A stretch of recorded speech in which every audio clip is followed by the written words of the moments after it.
우후! 예! 후!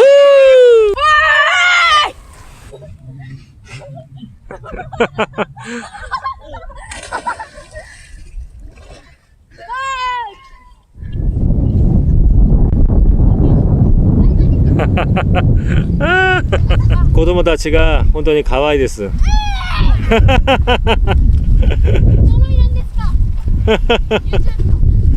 はい。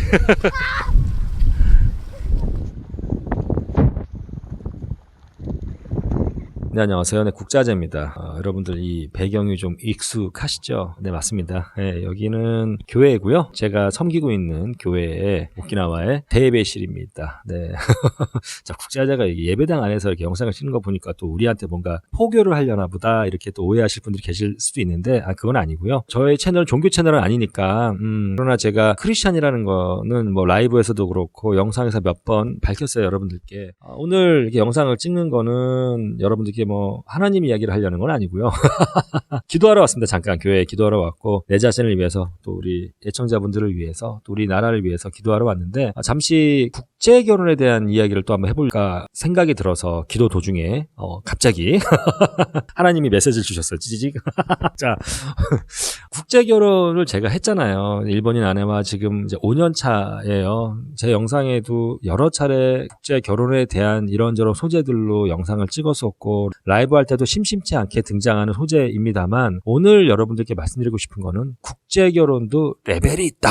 자, 우리의 이 선입관이 국제 결혼을 하신 분들에게 큰 상처를 줄 수 있다. 예, 요런 제목으로 얘기를 좀 해볼까 합니다. 여러분들 국제 결혼도 레벨이 있다가 무슨 말이냐면요. 한국 분과 어떤 나라 분과 결혼을 했을 거 아닙니까? 똑같은 나라인데요. 남자, 여자가 성이 바뀌거나 뭐 나이가 차이가 바뀌거나 이랬을 때 혹은 우리보다 더 잘 사는 선진국 배우자와 결혼한 국제 커플을 우리가 바라보는 시각과 우리 대한민국보다 훨씬 못 사는 후진국 여성분이나 남성분을 배우자로 맞아들인 커플들을 우리 한국 분들이 바라보는 시각이 또 완전히 다르다. 그래서 이런 시각들, 우리가 갖고 있는 이 고정된 선입관이라는 것이 얼마나 좋지 않은가에 대한 이야기를 좀 오늘 해볼까 합니다. 사실은 저도요 굉장히 좀 선입관이 있었어요. 이 국제 커플에 대해서. 물론 지금은 제가 저 역시도 다문화 과정이고요. 그리고 해외 뭐 중국, 필리핀, 일본 이렇게 여러 나라에 살고 제가 30여 개국 이상 여행을 다니면서 너무나 많은 사람들 만나면서 그 선입관이 깨어진 지 오래됐지만 제가 어렸을 때랑 젊었을 때만 해도 어떤 선입관이 있었냐면 예를 들어서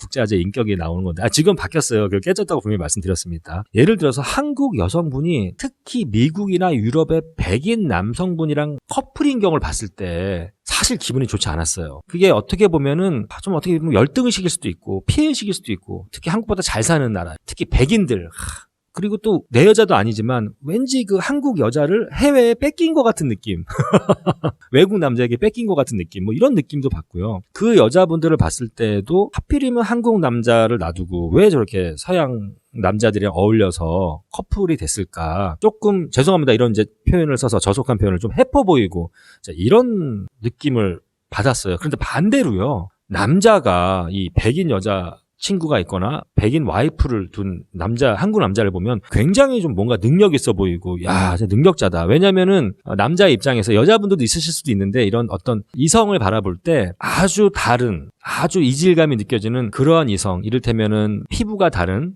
그런 이성들과 한번 사귀어보고 싶고 로만스를 만들어보고 싶다라는 어떤 그러한 이제 로망들이 있거든요. 그래서 저도 그런 게 사실 있었었어요. 호기심이죠, 호기심. 그러니까 이게 성별이 바뀜으로써 똑같은 백인 남자, 백인 여자, 한국 남자, 한국 여자인데 제가 바라보고 생각이 드는 게 완전히 다른 거예요. 또 재밌는 게 한국 여성분이 이렇게 흑인 남자랑 커플인 경우를 딱 보면 예전 얘기입니다. 이 흑인 남자들이 이 피지컬이 좋잖아요, 사실. 뭐 좀 존심 상하지만 우리 남성분들 인정할 건 인정하자고. 피지컬이 좋은데 와, 얼마나 이 여자가 밝히면 저렇게 흑인 남자랑 같이 커플이 됐을까. 뭐 이런 진짜 선입관 솔직히 있었습니다. 다시 한번 말씀드립니다. 지금은 다 깨졌지만 그런 선입관이.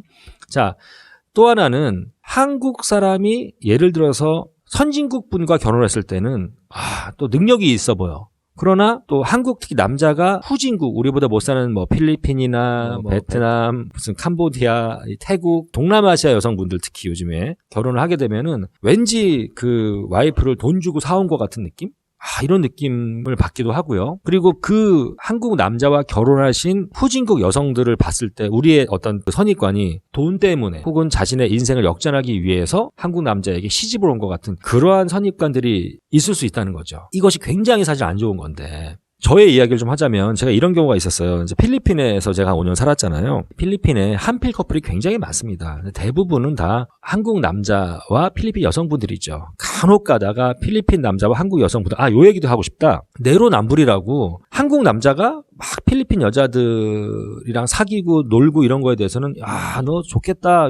너 능력 있다. 맨날 여자 바꿔치우고 뭐 이렇게 이야기를 하는데 한국 여자가 필리핀 남자를 사랑할 수 있지 않습니까? 한국 여자도 필리핀 남친을 둘 수 있잖아요. 그리고 필리핀 남성과 결혼할 수도 있어요. 그런데 그런 여자들을 보면 막 사람들이 욕을 해요. 얼마나 남자가 궁하면 어떻게 필리핀 남자를 저렇게 이런 식으로 얘기한다는 거죠. 정말 내로남불인 겁니다. 아니 한국 여자는 필리핀 남자와 사귀면 안 되고 한국 여자는 필리핀 남자랑 결혼하면 안 됩니까? 그래서 제가 가만히 보면은 왜 서양 여자들도 필리핀 남자친구들 이제 보라카에서 보면은 굉장히 떳떳하게 둘이서 데이트도 하고 굉장히 떳떳하게 다녀요. 근데 충분히 소문으로 알고 있어요. 한국 여성분이 필리핀 남친이 있는 경우 그런 어떠한 곱지 않은 시선 때문에 그런 선입관 때문에 그 커플들이 떳떳하게 대놓고 데이트를 하거나 이러지 못하는 모습들을 가끔 봤습니다. 이제 그런 걸 말씀드리는 거거든요. 그래서 저의 이야기인데 또 제가 이제 반성을 지금 하는 거예요. 제 실수인데 이런 경우가 있었어요. 이제 필리핀 여자분과 결혼한 이제 동생 후배가 있었는데 제가 이런 얘기를 했어요. 야, 네 와이프는 너한테 돈 같은 거 막 처가댁 도와달라 이런 거 너한테 푸시하고 막 부담 주고 그러지 않니? 그러니까 저는 그냥 무심코 그렇게 물어본 거거든요. 지금 생각해보면 사실 맞습니다. 그렇게 필리핀 같은 경우 특히 심한데 여성분들이 이렇게 외국 남자랑 결혼했을 때 거의 그 외국인 남자가 한국 남자라면은 그 처가댁을 다 먹여 살려야 되는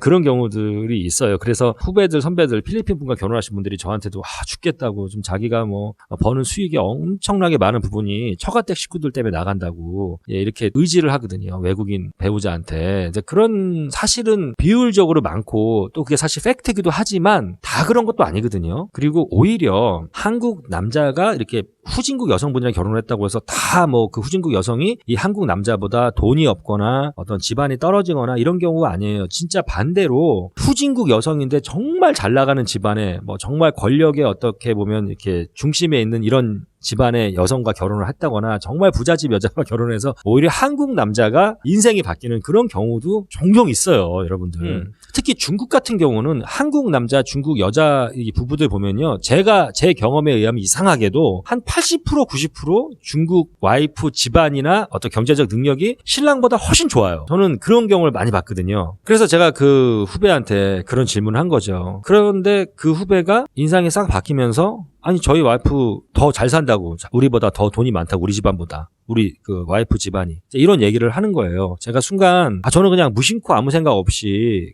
그 후배 약간 걱정하는 마음에 이제 그런 여성분들이 좀 비율상 많기 때문에 필리핀에서 무심코 던진 질문인데 아마 조금 그 후배한테 불쾌감을 줬던 것 같아요. 그래서 좀 반성을 했고 그랬던 경험도 있는데 이런 거예요. 우리들이 보면은 저럴 것이야 이럴 것이야 이런 선입관들이요 정말 큰 상처를 줄 수 있다는 거죠. 제 구독자 중에서 라이브 때 항상 들어오는 이제 구독자 분이 계세요. 그래서 제가 라이브 방송할 때 되게 유명 인사가 됐는데 모로코 여자분과 결혼을 해서 지금 모로코에 살고 있는 구독자가 계십니다. 이제 그분이랑 이제 얘기를 하다가 그분이 그러는 거예요. 이제 한국에서 신혼 때 좀 살고 결혼해서도 가끔 한국에 들어가면 그러니까 와이프가 외모가 일단은 서구적으로 생겼잖아요. 우리 이질감이 느껴지잖아요. 그러면 아무래도 눈에 띄잖아. 그렇게 되면은 어디 분이냐 물어봤을 때 모로코 여자분이다. 그럼 모로코가 아프리카에 있고 한국보다 훨씬 못 사는 나라예요. 사실은.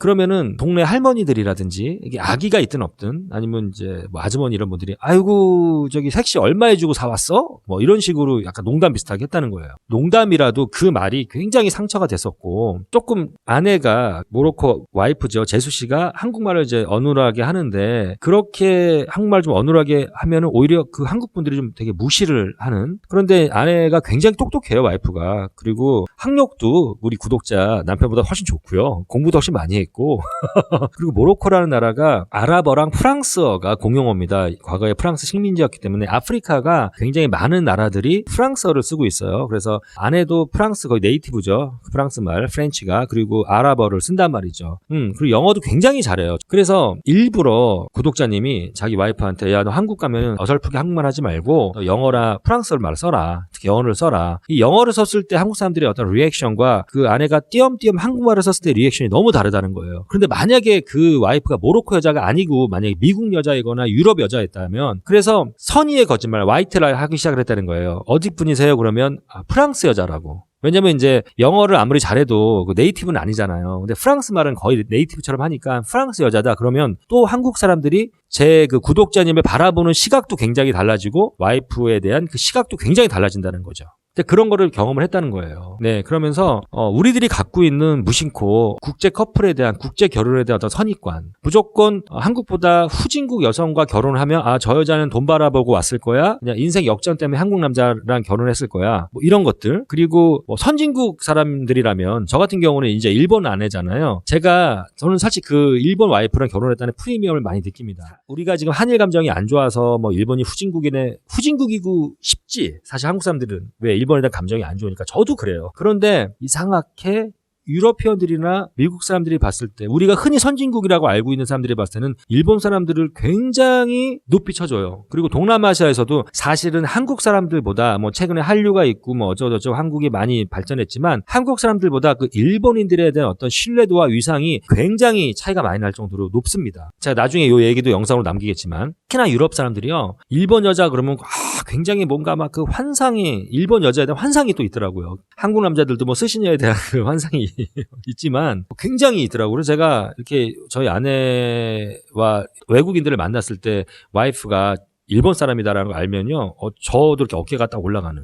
저는 오히려 그런 프리미엄을 사실은 많이 느끼거든요. 근데 만약에 제 아내가 일본인이 아니고 뭐 캄보디아, 뭐 라오스, 베트남, 필리핀 이랬으면은 그 제 모로코 구독자님 느꼈던 제가 그러한 아픔과 분노를 느낄 경우가 있지 않았을까. 대한민국 사람들의 어떤 선입견 때문에. 정말 우리가 좀 더 국제화되고 좀 더 글로벌 이 시대에 경쟁력을 갖고 살아가려고 한다면은요. 진짜 오늘은 이제 커플에 대한 국제 결혼에 대한 선입관에 대한 얘기를 했지만 이 선입견이라는 걸 반드시 좀 깨야 될 필요가 있지 않나. 항상 어떠한 우리가 사물을 바라보거나 어떤 상황을 바라볼 때 선글라스를 제가 지금 끼고 있잖아요. 어둡게 보이거든요. 여기가 지금 상당히 밝은데도 불구하고. 그러니까 우리가 이런 선글라스처럼 마치 이 색안경과 같은 선입관으로 인해 나의 시각이 굉장히 좁혀질 수 있지 않나. 나의 시각만 좁아지는 것뿐만이 아니라 어떠한 의도되지 않게 나의 인격도 굉장히 떨어지는 사람이 될 수도 있고 그게 내 시각, 내 인격만 좁아지고 떨어지는 것이 아니고요. 나의 이런 선입관 때문에 상대방에게도 어떻게 보면 큰 상처라든지 불쾌감을 주지 않을까라는 생각이 들어서 여러분들께 오늘은 좀 선입관에 대한 얘기를 국제 커플, 국제 결혼과 접목해서 이야기를 해봤습니다. 이제 국제 결혼이라는 것이 하나의 트렌드가 돼가고 있고 대한민국에서도 지금 거의 9%, 10% 거의 10쌍이 결혼하면 한 쌍이 국제 커플이고요.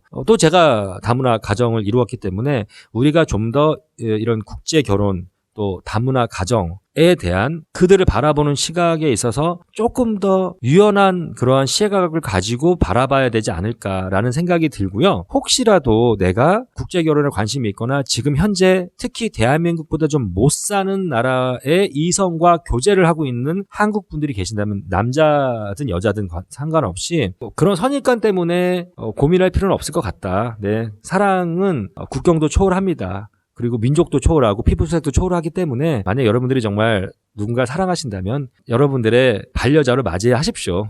대한민국도 지금 많이 시선이 바뀌어가고 있는 것 같습니다. 제가 잘나서 이런 말을 하는 건 아니고요. 저도 지금 해외에 살면서 정말 다양한 사람들을 만나고 그 안에 섞여서 그 안에서 뒹굴면서 살아가면서 제가 갖고 있던 이런 선입관들이 많이 깨어진 건 사실이거든요. 네, 그래서 저도 앞으로도 더 제 스스로 이런 색안경을 끼고 있는 어떤 선입관이 있다면 저 스스로도 그걸 깨려고 많이 애를 쓸 테니 여러분들도 좀 그런 좀 더 플렉서블한 그런 유연성 이런 것들을 좀 갖춰줬으면 좋지 않겠나라는 생각이 들고요. 오늘 저의 이야기가 공감이 가거나 재미있으셨다면 구독과 좋아요 부탁드리겠습니다. 네, 이상 교회 예배당에서 국제하였습니다. 감사합니다.